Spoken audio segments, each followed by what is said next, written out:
a very real slime that can be found creeping around in the woods of Britain. Here's wildlife presenter Miranda Kristofnikoff proving that sometimes the truth can be stranger than fiction, even David's fiction. Deep in our forests, something is on the move. Reminiscent of a horror movie, it consumes everything in its path. It's a mysterious blob known as a slime mould. It's not a plant, animal, or fungus. It's just one giant cell. So bizarre, even scientists struggle to define it. Changing its shape, it explores the forest looking for bacteria to feed on.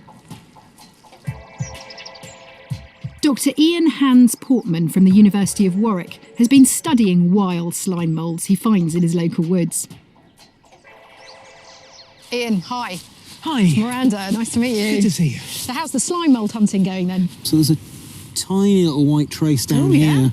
And that's a slime mould, is it? That's probably a slime mould, but you can never quite be sure unless you actually sit down and watch it and wait for it to move. Bearing in mind they move at a centimetre an hour. There's no definite appearance of what one looks like? No, because I think because they're liquid organisms, basically, this ability to change their shape. I'd have to take it back to the lab to have a proper look. In the lab, Ian has been keeping slime moulds as pets to study the mystery of this slow-moving, shape-shifting blob.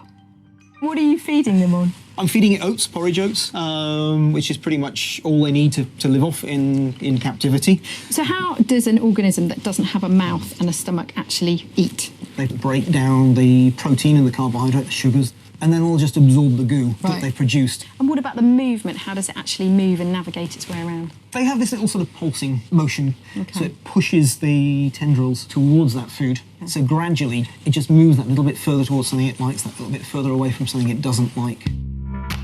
To see these moving tendrils, Ian uses a high-powered microscope. This level of detail reveals how complex a slime mould really is. Wow! There's a lot of movement there. What can I see? You can actually see little food particles moving around in there. They're not just picking up the food and shuttling it around, they're also tasting the area they're around and sharing information back into the main body. The whole thing's basically a network. This network means an exploring slime can learn about its surroundings and work out the best routes to travel. But how clever is it? To find out, we set it a challenge. On this map of Britain, we put an oat flake on each major city. Can the slime find the most efficient route between them? The last thing to do is to put a nice blob of slime mould right in the middle of central London. I love this, the London slime mould. Using time-lapse cameras, we record its progress over a number of days. The exploring slime mould covers Britain in just 2 days. Tendrils on oats send a message to the rest of the slime mould that it's found food. The cell then withdraws, leaving the most direct routes to our cities, creating an efficient network in less than a week. And what's most surprising is that it looks remarkably like our road system.